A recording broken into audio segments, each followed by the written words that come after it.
Orang Kristen yang memasuki dimensi kerajaan yang tak tergoncangkan itu bukan agamawi. Yang pertama ya. Yang kedua, orang Kristen yang masuk dalam dimensi kerajaan tak tergoncangkan itu Kristennya itu dalam kerajaan surgawi. Ya, jadi kemarin itu poin pertama. Jadi orang Kristen yang masuk dalam dimensi kerajaan tak tergoncangkan itu tidak Kristen agamawi. Nah, jadi Kristennya bagaimana Pak? Kristennya surgawi. Amin.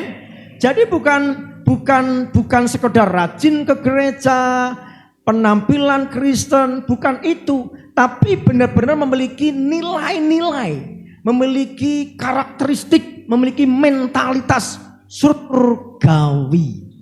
Amin.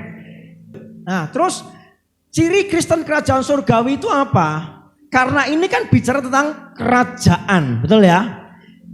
Karena bicara tentang kerajaan, jadi harus ada rajanya dong. Bener enggak? Rajanya siapa? Tuhan Yesus Kristus harus menjadi rajanya. Jadi ciri orang Kristen yang masuk dalam dimensi kerajaan tak tergoncangkan itu, dia itu menjadikan Tuhan Yesus sebagai raja dalam hidupnya. Raja itu apa? Menurut Bapak Ibu, raja itu apa dan siapa? Apa? Penguasa. Jadi harusnya penguasa dalam kehidupan kita itu siapa? Yesus. Apalagi raja itu? Siapa raja itu? Selain penguasa apalagi? Punya kekuatan, punya kuasa.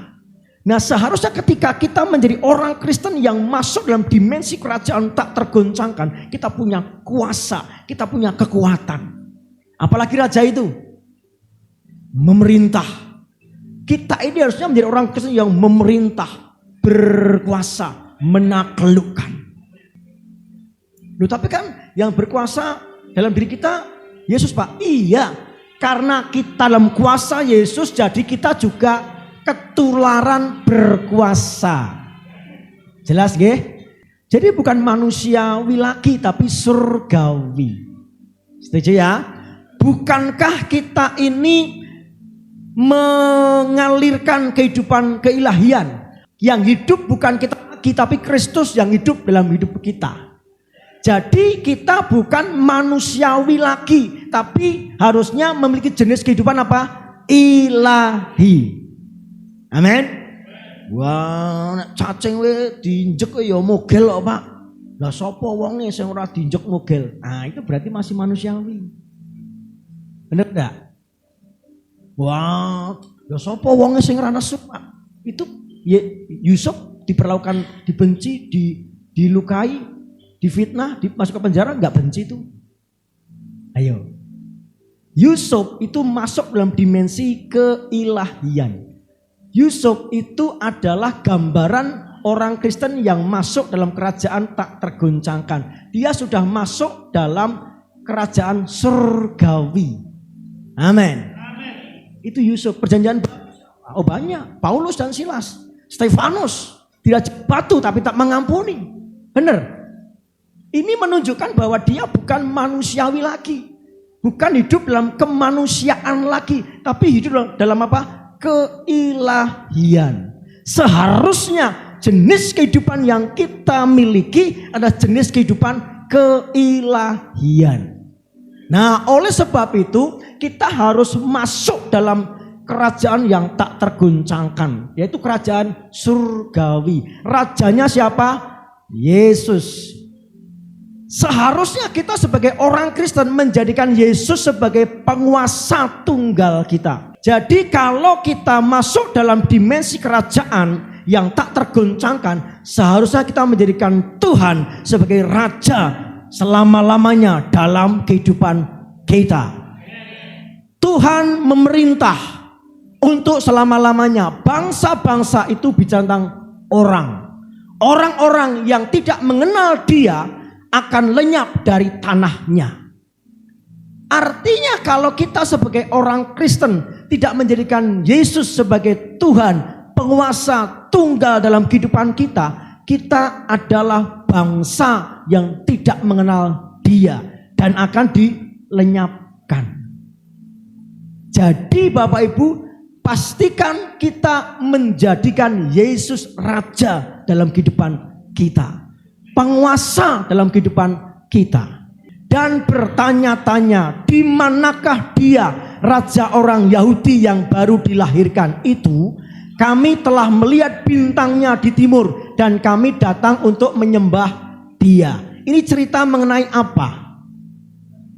Orang Majus dari timur yang melihat bintangnya, bahwa bintang itu menunjuk kepada Bethlehem di mana Yesus dilahirkan. Ternyata dari perbintangan, ilmu perbintangan, itu bintang yang bersinar itu artinya ada raja baru yang sedang lahir. Amin. Jadi kalau kita mungkin melihat bintang, ya bintang biasa. Tapi buat orang Majus, dia bisa melihat ini bintang artinya apa. Ternyata bintang itu mengandung arti. Sinarnya, sorotnya mengandung arti. Apa artinya? Ada raja baru yang lahir. Nah, yang lahir di bulan Desember yang akan kita peringati itu sekarang bukan bayi lagi. Dia hanya kita peringati, tapi sesungguhnya dia raja di atas segala raja. Amin. Harusnya dia menjadi raja dalam kehidupan kita. Siapa kuasa atas kita? Siapa yang raja atas kita? Siapa yang mengendalikan hidup kita? Itu penting. Jangan bilang Yesus menjadi raja dalam hidupku, Yesus menjadi penguasa dalam hidupku, kalau kita tidak hidup sesuai dengan firman-Nya. Betul? Karena firman dan kehendaknya itu satu hakikat yang sama. Jangan bilang aku menjadikan Yesus sebagai penguasa tunggal dalam hidupku, kalau hidup kita semau kita sendiri. Setuju? Jangan berkata, "Oh, dia menjadi raja yang memerintah dalam hidupku, dia menguasai hidupku, dia menjadi tunggal dalam hidupku." Tapi dalam kehidupan sehari-hari, dalam pengambilan keputusan, kita tidak pernah minta arahan, tuntunan, nasihat daripada raja di atas segala raja ini. Kita ambil keputusan sendiri. Kita mengambil pilihan sendiri. Kita tidak pernah melibatkan Tuhan Yesus yang kita akui sebagai raja, penguasa tunggal dalam kehidupan kita. Amin. Jadi mari Bapak Ibu kita cek. Mari kita cek ulang, benarkah Yesus itu menjadi penguasa tunggal dalam kehidupan kita? Kalau kita masuk dalam kerajaan surgawi, kerajaan yang tak tergoncangkan, seharusnya raja yang memerintah, berkuasa atas kita adalah Tuhan Yesus Kristus saja. Justru kita semakin rendah, semakin rendah, semakin rendah, semakin turun. Biarlah aku semakin kecil, dia semakin besar. Tetapi namun aku hidup, bukan lagi aku yang hidup, melainkan Kristus yang hidup di dalam aku. Harusnya yang berkuasa, yang memerintah, yang mengendalikan hidup kita itu siapa? Yesus sebagai raja dalam kehidupan kita. Kalau pengambilan keputusan kita semau kita sendiri, maafkan saya, engkau belum menjadikan Yesus sebagai raja dalam hidupmu. Raja itu tadi disebut dia memerintah. Nah, siapa yang memerintah dalam hidupmu? Amin. Jadi pastikan Yesus yang memerintah dalam hidupmu. Ketika Yesus perintahkan, kok ayo ke timur, kita pun juga harus ke timur. Ayo ke selatan, kita pun juga harus ke selatan. Walaupun itu bertentangan, bertolak belakang dengan keinginan kita. Amin. Acap kali banyak orang Kristen, Yesus berkata ke timur. Nah tapi dia, wah saya gak seneng ya ke timur ya.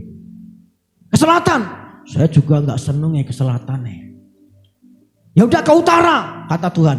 Aku juga nggak seneng ke utara ya. Nah, terus mau kemana orang itu? Jadi mari Bapak Ibu kita menjadikan Yesus sebagai penguasa tunggal kita. Jadi pastikan kita menjadikan Tuhan sebagai guide kita, jurumudi kita, driver kita, sopir kita. Saya tidak mau berjalan tanpa Tuhan menuntun langkah hidup saya. Amin. Itu tandanya kalau kita ini menjadikan Yesus sebagai penguasa tunggal dalam kehidupan kita. Amin. Kenapa hari-hari yang kita jalani banyak tantangan, kesulitan, permasalahan dan tidak berkemenangan? Karena kita berjalan sendiri. Kenapa kita banyak tantangan, permasalahan, pergumulan tetapi kita berkemenangan? Karena ada tangan Tuhan yang menganti kita. Tangan Tuhan yang menyertai kita. Tangan Tuhan yang menuntun langkah hidup kita. Amin. Jadi izinkan, biarkan Kristus yang menuntun langkah hidupmu. Jangan engkau melangkah dengan kakimu sendiri. Itu akan membuat engkau susah. Itu akan membuat engkau sedih. Jangan main perasaan. Ya. Berulang-ulang saya katakan, ketaatan harus lebih besar daripada perasaan. Kalau engkau main perasaan, engkau akan sakit hati, terluka. Tetapi ketika engkau mengikuti firman Tuhan, engkau hidup dalam ketaatan, maka engkau akan mengalami kemenangan. Perhatikan Yunus, ya. Yunus itu diminta Tuhan kemana? Niniwe. Tapi kenyataannya kemana? Ke Tarsis. Inilah contoh dari orang yang tidak mengikuti perintah Tuhan. Inilah contoh orang yang tidak mau dituntun oleh Tuhan. Inilah contoh orang yang tidak menjadikan Tuhan sebagai raja, penguasa dalam hidupnya. Lawong diminta ke Niniwe, malah si Yunus ke Tarsis. Apa yang terjadi? Yang terjadi adalah ada badai. Awalnya di kapal dulu. Badai itu menyerang kapal dulu. Sehingga awak kapal itu kebingungan. Mereka bertanya, kenapa ini terjadi? Karena menurut istiadat itu, kalau ada bencana berarti ada sesuatu yang salah dalam kehidupan mereka. Maka mereka bertanya-tanya, siapa di antara kita yang salah ini? Nah ternyata sementara mereka sedang bertanya-tanya, mereka bingung dan sebagainya, kenapa ini terjadi? Mereka mendapati Yunus sedang tidur. Bisa ya? Sementara orang sedang kelimpungan, kelabakan, grobiakan, badai, dia bisa tidur. Ini ndablek dua. Ya kan? Masalah bertubi-tubi, tekanan ini, pergumulan ini dan sebagainya, tapi dia masih enteng-enteng saja. Ini tidur loh Yunus itu loh. Tuhan nggak berhenti di situ. Wah, kedapatan. Dan dia ngomong begini, semua ini terjadi karena saya. Saya harusnya ke Niniwe, tapi saya ke Tarsis. Oh, kamu toh. Terus gimana dong? Lemparkan aku ke laut. Akhirnya Yunus dilemparkan ke laut. Artinya tidak tahu juntrungannya bagaimana namanya. Kalau di kapal kan mending dong. Laut kita tahu, laut bebas, samudra lepas kita nggak tahu. Kalau kita tidak nurut sama Tuhan, kita tidak punya pengharapan. Satu masalah badai di kapal, ya, menyerang kapal. Sekarang dilemparkan ke laut. Dia harus berjuang, harus bertempur dengan samudra luas itu yang tidak tahu tepinya. Dan kapal langsung berlayar jauh. Tapi untung Tuhan masih baik. Dia harus dimakan ikan besar katanya, firman Tuhan mengatakan. Kira-kira kalau kita masuk ke ikan, gimana rasanya? Baunya apa? Apalagi iso hambekan ora? Di dalam perut ikan itu loh. Kita masuk ke perut ikan, gimana rasanya? Apa Pak? Sumpek. Kenapa hidup kita sumpek? Karena kita taat firman. Apalagi di perut ikan itu? Jijiki. bagus njijiki. Kenapa hidup kita njijiki? Karena kita nggak taat firman.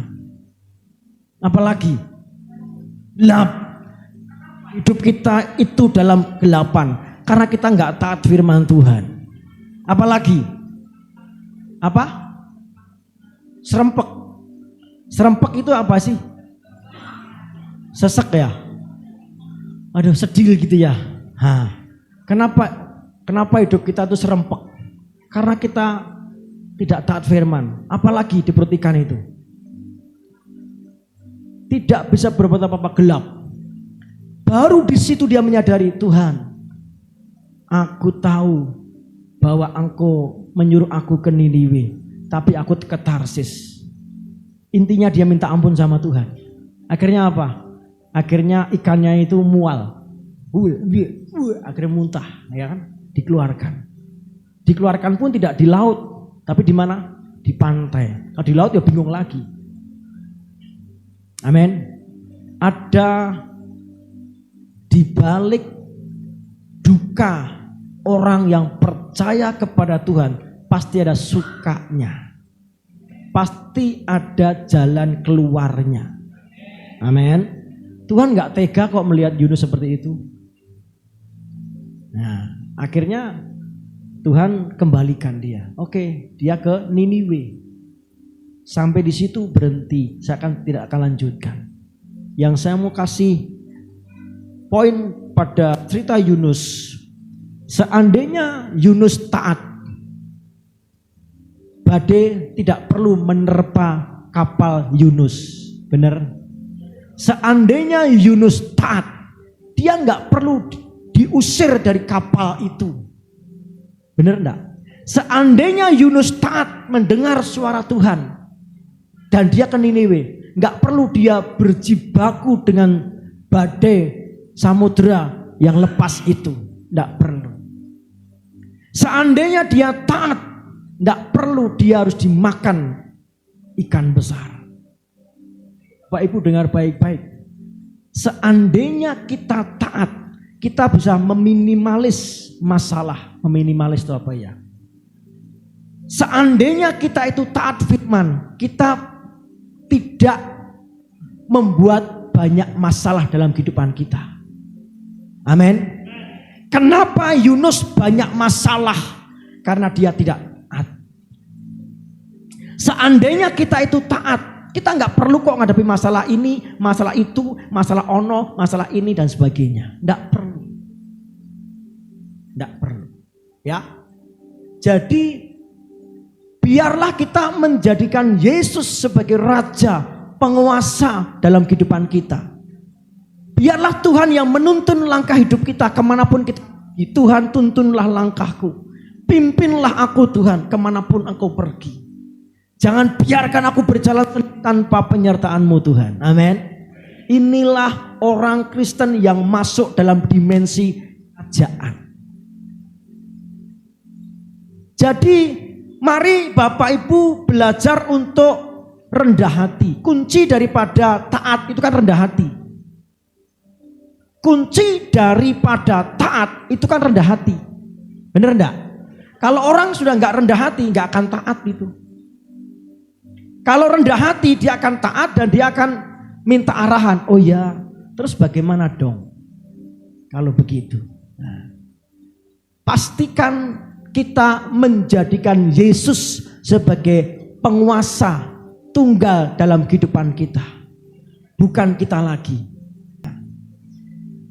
Ini adalah kehidupan dari Martin.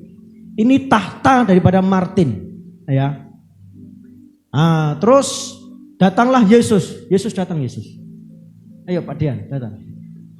Yesus kan gede, gagah gitu ya, ganteng. Neng ora jambul gitu. Canda. Oke ya. Nah, ini Martin punya tahta sendiri. Punya kedudukan sendiri sebelum dia percaya kepada Yesus, betul ya? Nah, tahtanya ini ya menjadi kedudukannya, dia menjadi raja atas dirinya sendiri. Dia berkuasa atas dirinya sendiri. Paham nggih? Nah, setelah dia menerima Yesus, bilang, Tuhan Yesus, aku menerimamu sebagai Tuhan dan Juru Selamatku. Tuhan Yesus, aku mau Engkau menjadi Raja, penguasa, tunggal dalam hidupku. Langsung datang. Dudung, dudung, dudung, dudung. Nah, kira-kira Bapak Ibu, ketika si Martin ngomong begitu, nah Yesus sudah datang, apa yang harusnya dilakukan oleh Martin?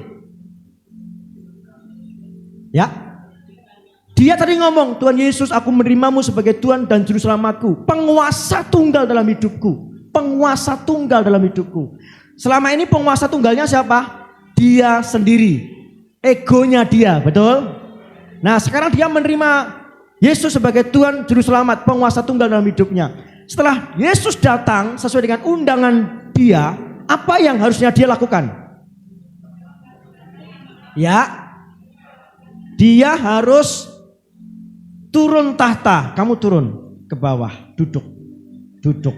Nah, bilang, mari silakan Tuhan Yesus duduk di tahta yang memang seharusnya Engkau bertahta. Berkuasalah, kuasailah hidupku sekarang ini sampai selama-lamanya. Silakan Tuhan Yesus. Silakan ngomong. Silakan. Tahu Bapak Ibu? Nah, sekarang siapa yang berkuasa atas Martin? Tuhan Yesus. Kalau dia bilang, Martin ke timur. Bilang dong, Martin ke timur. Ke timur. Ini bakal calon tidak menjadikan Yesus sebagai penguasa. Ya. Jadi ketika Yesus berkata, Martin ke timur, kira-kira sebagai kalau Bapak Ibu jadi Martin, kemana Bapak Ibu pergi? Kenapa? Pertanyaan saya. Kenapa? Karena Yesus sudah menjadi raja, berkuasa, bertata atas hidup Martin, betul? Bilang lagi, Martin, ampuni dia. Gak usah nyebut orang. Ampuni dia. Nah, kira-kira Bapak Ibu yang jadi Martin suruh mengampuni dia. Suruh mengampuni siapa? Dia. Mau nggak? Kenapa? Karena Yesus sebagai penguasa tunggal sekarang yang bertahta atas kursi hidup Martin adalah dia. Apapun perintah dia, apapun firman dia, apapun sabda dia harus dilakukan oleh Martin. Amin. Itulah seharusnya kita sebagai orang Kristen. Paham Bapak Ibu? Berapa kali Tuhan berkata kita melakukannya? Atau berapa banyak firman yang disampaikan dan kita justru tidak melakukannya? Nah, seharusnya ketika dia berfirman kita langsung melakukannya. Amin. Seharusnya ketika dia bersabda kita siap mengerjakannya. Amin. Paham di sini Bapak Ibu gambaran ini? Amin. Jadi biarlah Tuhan berkuasa, bertahta atas hidup kita. Hidup kita bukan kita lagi tapi Kristus dalam hidup kita. Tepuk tangan buat Tuhan. Terima kasih Martin dan Pak Dian. Oke. Ya, bilang dong, Martin, kembalikan kursi. Oke ya. Jelas Bapak Ibu ya? Jadi pastikan, bilang Martin duduk. Jangan hormat, Yesus hormat. Oh ya. Jadi pastikan Yesus berkuasa atas kehidupan kita. Saya mendapati banyak orang Kristen, tapi ketika mengambil keputusan, dia tidak minta keputusan itu, minta arahan daripada Tuhan. Nah ini hanya Kristen, tapi belum menjadikan Yesus sebagai penguasa tunggal dalam hidupnya. Amin. Ketika Raja Herodes mendengar hal itu, terkejutlah ia beserta seluruh Yerusalem. Mendengar apa? mendengar Yesus yang lahir sebagai raja. Kenapa Herodes terkejut dan beserta seluruh Yerusalem? Khususnya Herodes di sini iya beserta seluruh Yerusalem karena dia raja. Aku raja di sini. Kalau ada raja yang baru lahir, terus dia akan menggoncang kerajaan saya dong. Kalau saya membiarkan dia lahir, maka kerajaan saya terancam. Maka dia terkejut. Terkejut dalam bahasa aslinya itu taraso. Bersama-sama katakan dengan saya, taraso. Arti taraso itu adalah gelisah. Begitu mendengar bahwa ada bayi yang baru lahir, ternyata bayi ini adalah raja, seorang raja berdasarkan astronomi dari orang-orang Majus tadi, dia terkejut, dia gelisah. Kenapa gelisah? Karena kedudukan rajanya terancam. Kalau kita menjadi orang Kristen dan kita tidak mengizinkan Kristus berkuasa atas kita, hidup kita menjadi gelisah. Yang kedua, gentar. Gentar itu hampir sama dengan takut. Takut kedudukannya, kekuasaannya, tahtanya ini digulingkan sama Yesus sebagai raja. Kalau kita orang Kristen dan hidup kita ini masih takut, aku takut kalau Yesus berkuasa hidupku, nanti aku nggak bisa semau saya sendiri lagi dong. Nah, ini bukan orang Kristen dewasa. Orang Kristen yang masih takut, masih gentar dituntun sama Yesus, ada yang salah dalam kekristenannya. Paham Bapak Ibu? Bapak Ibu takut nggak dituntun sama Yesus? Rela nggak? Ikhlas nggak dituntun sama Yesus? Biarlah kita ikhlas, rela, tidak usah takut dengan kepemimpinan Yesus dalam kehidupan kita. Jangan menjadi orang Kristen Herodes.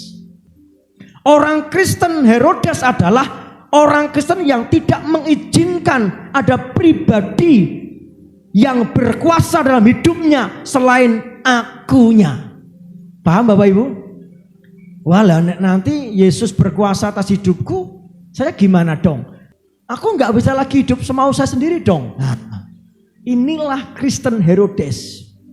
Tidak mengizinkan Yesus lahir dalam hidupnya. Tidak mengizinkan Yesus berkuasa menjadi penguasa tunggal dalam hidupnya. Ya kan hidupku dewe, urip-uripku dewe, sakarku dewe to. Lah nek ana sing ngatur aku enggak gelem. Ah ini Kristen Herodes. Gelisah, gentar, goncang.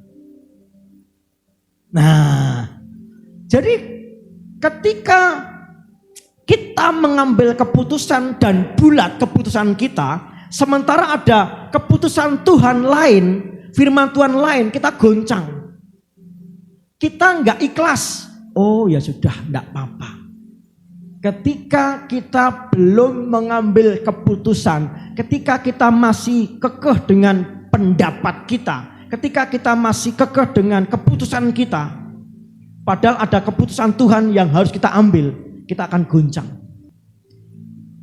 Herodes goncang, terkejut antara menerima Yesus sebagai raja atau membunuh.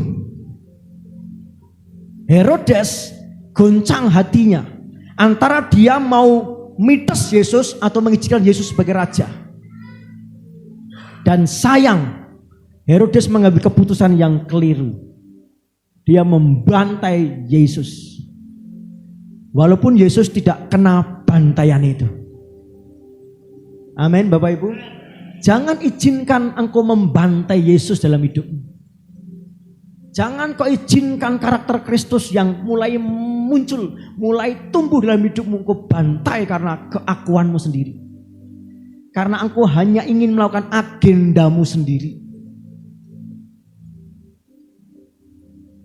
Terkejut itu taraso, gelisah, gentar, goncang, dan mengacaukan. Herodes kacau pikirnya. Kenapa? Ada raja yang baru lahir. Kenapa orang Majus itu bersuka cita? Begitu dia melihat bayi Yesus di kandang seperti yang ditunjukkan bintang itu, si orang Majus itu bersuka cita. Tapi berbeda dengan Herodes. Kenapa orang Majus bersuka cita sementara Herodes kacau, gelisah, dan gentar goncang? Karena keputusannya berbeda. Orang Majus keputusannya bayi yang baru lahir ini adalah raja. Herodes, bayi yang baru lahir ini memang raja, tapi aku menolak sebagai raja. Paham di sini? Itulah sebabnya respon daripada orang Majus dan Herodes berbeda. Akibatnya, hasilnya pun berbeda. Respon Majus, dia bersuka cita. Ketemu bayi yang memang tepat seperti yang dinubuatkan itu, dia bersuka cita sekali. Benar ya? Dia sujud bersuka cita dan dia mengeluarkan emas, kemenyan, dan mur. Berbeda dengan Herodes. Begitu Herodes mendengar ada bayi yang lahir dan itu raja, dia justru terkejut, gentar, goncang, gelisah, mengacaukan hidupnya. Dan sayang seribu sayang sekali lagi, keputusannya justru membunuh Yesus. Padahal mulutnya berkata apa? Aku akan menyembah Dia. Benar ya? Kalau ketemu Yesus, kembali sini, kasih tahu kepada saya, aku pun juga akan menyembah Dia. Tapi katanya apa? Justru membunuh. Kristen Herodes, mulut dan tindakan itu berbeda. Kristen Herodes antara mulut dan komitmennya itu berbeda. Yang berikutnya, menggelisahkan. Nah, orang Kristen yang gelisah adalah orang Kristen yang masih mengikuti kemauannya sendiri. Ayo kita renungkan, sebentar lagi kita Natalan. Ya, biarlah Kristus lahir di kandang hati hidup kita. Dialah yang berkuasa atas kita, seperti Pak Dian dan Martin tadi. Relakan, ikhlaskan dirimu untuk dipimpin, untuk dikendalikan, untuk dikuasai oleh Yesus. Amin. Yang berikutnya, ciri Kristen kerajaan surgawi adalah tunduk perkataan sang raja. Tadi ketika Martin menerima Yesus sebagai Tuhan dan Juru Selamatnya, ketika Yesus datang dan mengizinkan kursi tahtanya diduduki Yesus, dia turun ke bawah. Dan ketika raja ini berkata ke timur, selatan, utara dan sebagainya, dia mengikutinya. Kalau kita berkata, saya mau masuk dalam dimensi kerajaan yang tak tergoncangkan, itu artinya kita masuk dalam kerajaan surgawi. Kita menjadi orang Kristen surgawi. Orang surgawi itu tunduk perkataan sang raja. Amin. Kita ngikuti apa yang menjadi kemauan Tuhan. Kita mengikuti apa yang menjadi firman Tuhan. Kita mau ikuti apa yang menjadi kata Tuhan, bukan kata kita sendiri. Tetapi jawab perwira itu kepadanya, Tuhan, aku tidak layak menerima Tuhan di dalam rumahku. Katakan saja sepatah kata, maka hambaku itu akan sembuh. Perkataan raja ini menyembuhkan hamba dari perwira itu. Si perwira ini menyadari, si perwira ini mengimani, si perwira itu meyakini bahwa perkataan Yesus itu perkataan yang berkuasa, perkataan yang menyembuhkan, perkataan yang mengubahkan. Amin. pastikan dirimu memiliki keyakinan bahwa perkataan Yesus itu perkataan yang mengandung kuasa, mujizat, mengubahkan. Itulah sebabnya tidak usah gelisah ketika firman Tuhan berkata kepadamu. Tidak usah kita kacau dengan pikiran kita. Tapi gini ya Tuhan. Tapi gini ya Tuhan. Tidak usah begitu. Amin Bapak Ibu. Ada banyak orang Kristen yang begitu mendengar firman Tuhan, dia malah ditentang. Ya, bagaimana? Saya kan orang semen. Mana mungkin saya akan menjadi kepala bukan ekor? Mana mungkin saya akan diangkat Tuhan terus naik terus tidak akan turun? Harusnya orang Kristen model begini belajar dari seorang perwira ini.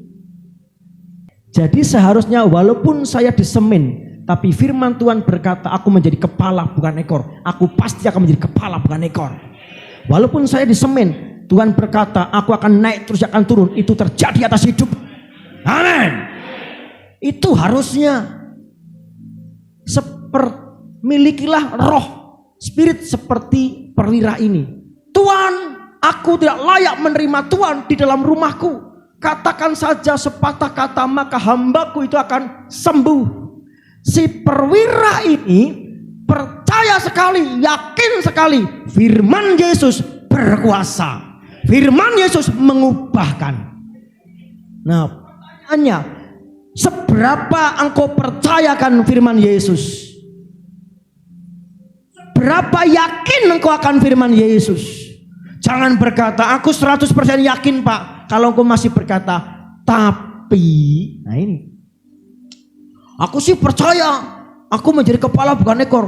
Tapi, aku wis tua, mana mungkin.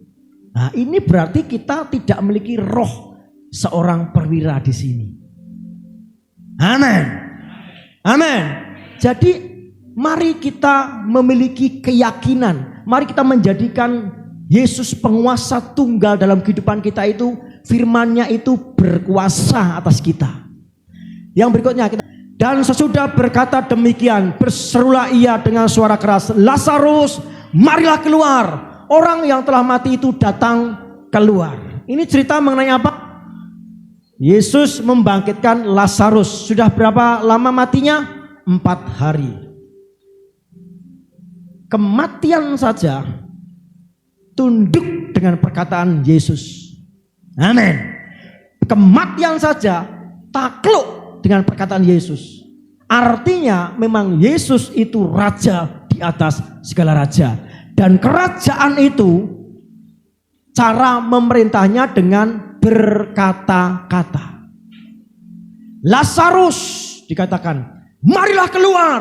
Orang yang telah mati itu datang keluar.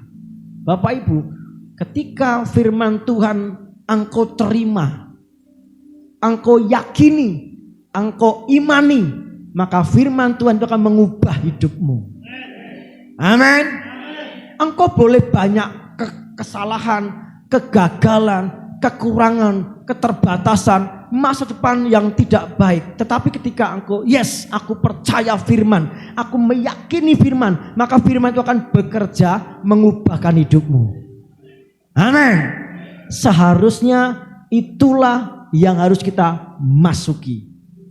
Ya, masuk dalam dimensi kerajaan yang tak tergoncangkan. Inilah Kristen surgawi. Menjadikan Yesus sebagai penguasa tunggal dalam hidup kita. Kita percayakan firman-Nya. Yang ketiga, ia pun bangun menghardik angin itu dan berkata kepada danau itu, diam, tenanglah. Lalu angin itu reda dan danau itu menjadi teduh sekali. Perkataan Yesus berkuasa untuk menyembuhkan. Perkataan Yesus berkuasa untuk membangkitkan orang mati. Perkataan Yesus berkuasa untuk mengatur alam. Ya, ini kan sedang ada badai. Jadi mari kita menjadikan firman Tuhan itu sebagai pedoman dalam hidup kita. Jangan bilang aku orang Kristen surgawi kalau engkau tidak berpedoman dengan firman. Jangan. Harusnya firman Tuhan itu menjadi dasar kehidupan kita. Firman itu nomor satu dalam kehidupan kita. Firman itu yang utama dalam kehidupan kita. Firman itu kebenaran mendasar dalam kehidupan kita. Amin. Tidak bisa tidak. Nggak bisa kompromi. Firman itu yang diterima itu mengubahkan orang yang sudah mati menjadi hidup kembali. Alam ngamuk jadi teduh. Yang berikutnya, ciri Kristen kerajaan surgawi, menyadari tanpa Allah kita tak berdaya. Berbahagialah orang yang miskin di hadapan Allah, karena merekalah yang empunya kerajaan surga. Kata berbahagia dalam perikop ini itu diawali kerajaan dan diakhiri dengan kerajaan. Nah, artinya memang kata berbahagia dalam Alkitab ini bicara tentang kerajaan. Ini bicara tentang dimensi kerajaan yang memang harusnya kita masuki. Ucapan bahagia di sini dimulai dari apa? Kerajaan. Terus kita langsung lompat ayat yang terakhir. Berbahagialah kamu jika karena aku kamu dicela dan dianiaya dan kepadamu difitnahkan segala yang jahat. Bersukacitalah dan bergembiralah karena upahmu besar di surga. Jadi untuk bahagia dalam bahasa Inggrisnya itu blessed, artinya diberkati. Untuk berbahagia dan diberkati kita harus masuk dalam dimensi kerajaan surga. Untuk menjadi orang Kristen yang masuk dalam dimensi kerajaan surga, kita harus merasa miskin di hadapan Tuhan. Miskin di sini bukan miskin secara jasmani. Miskin di sini mengandung makna bahwa saya nggak punya apa-apa, saya nggak berdaya, saya tidak bisa berbuat apa saja tanpa Tuhan. Amin. Miskin di sini itu merasa tidak mampu. Aku tidak mampu tanpa Tuhan. Aku tidak bisa tanpa Tuhan. Boleh saya punya uang banyak, tanpa Tuhan aku nggak bisa berbuat apa-apa. Itu artinya miskin di hadapan Tuhan. Nah, sejauh ini kekristenan kita sudah di tahap mana? Kita seharusnya memiliki tahap seperti ini. Berbahagialah orang yang miskin di depan Allah, karena merekalah yang punya kerajaan surga. Kalau aku hidup sebagaimana aku hidup, itu oleh karena anugerah Tuhan. Amin. Amin. Kalau engkau hidup sebagaimana engkau hidup, itu karena anugerah Tuhan, kemurahan Tuhan, kebaikan Tuhan. Tidak ada yang bisa kita andalkan dalam hidup ini. Amin. Itu semua karena kemurahan Tuhan. Jadi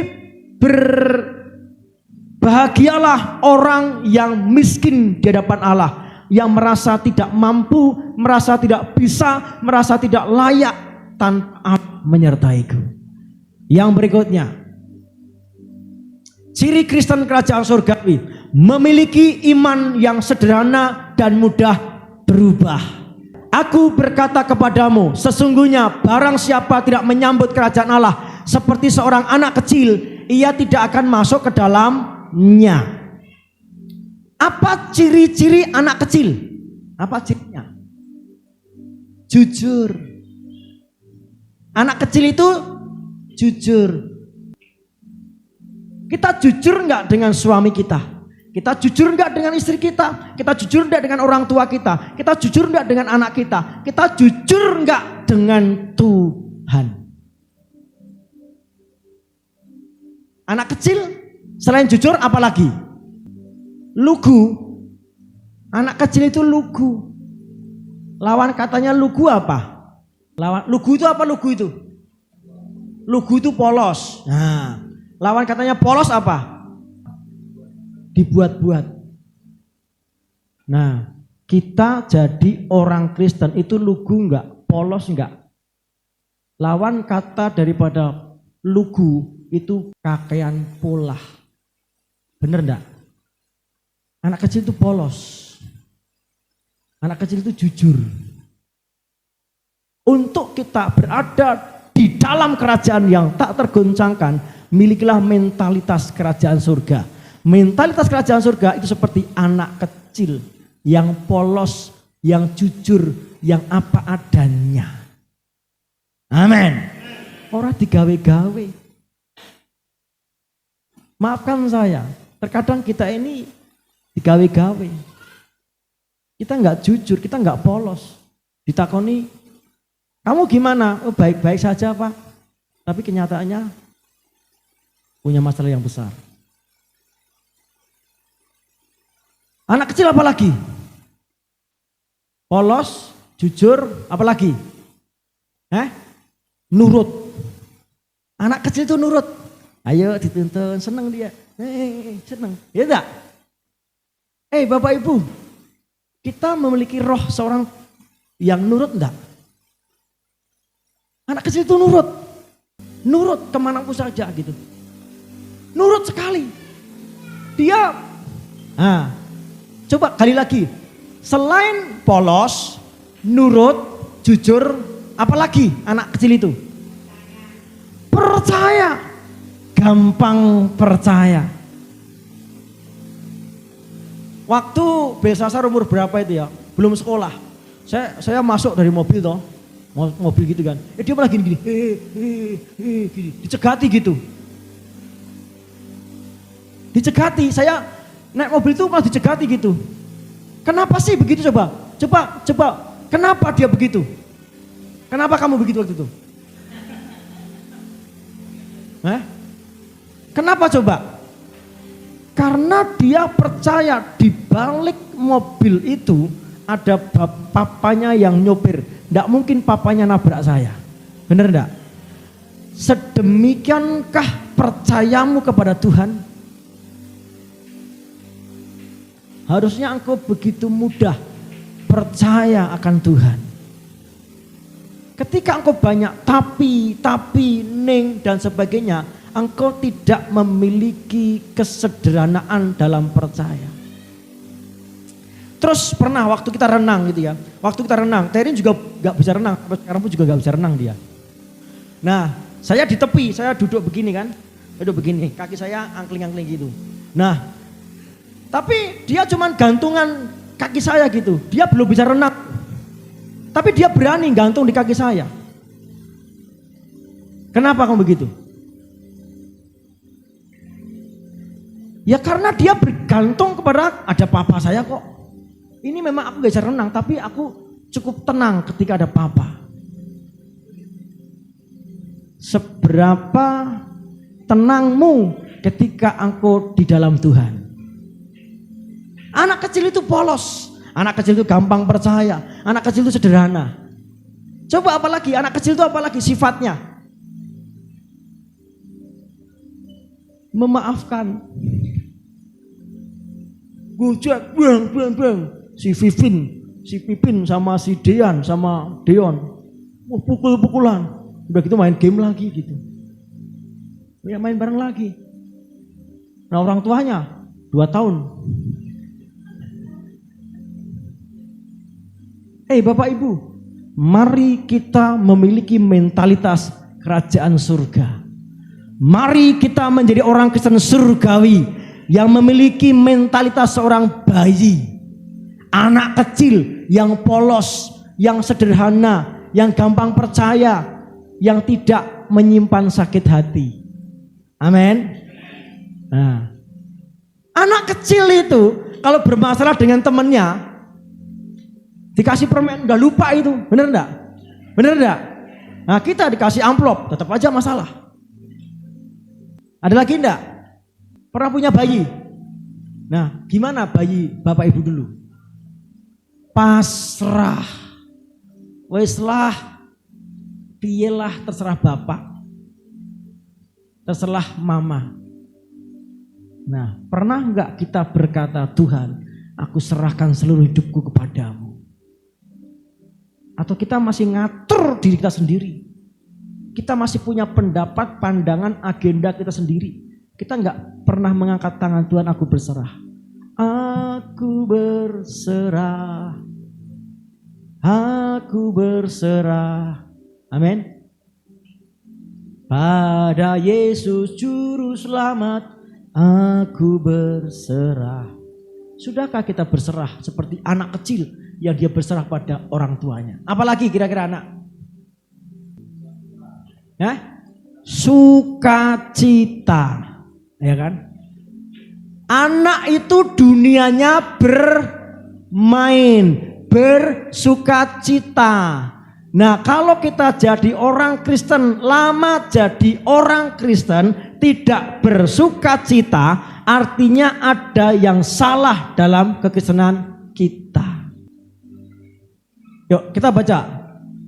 Hidup dalam dimensi kerajaan Allah yang tak tergoncangkan adalah tidak agamawi, tapi hidup dalam mentalitas surgawi. Bayi itu dia nggak punya pandangan lain selain pandangan papa sama mamanya. Seharusnya kita juga memiliki hal yang sama. Kita nggak fokus kepada yang lain, tapi fokusnya kepada Tuhan. Amin. Jadilah anak di dalam kerajaannya.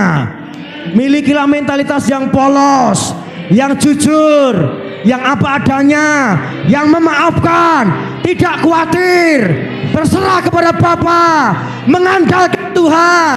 Angkat hatimu di hadapan Tuhan, menyembah Tuhan. Angkat hatimu. Hone macakara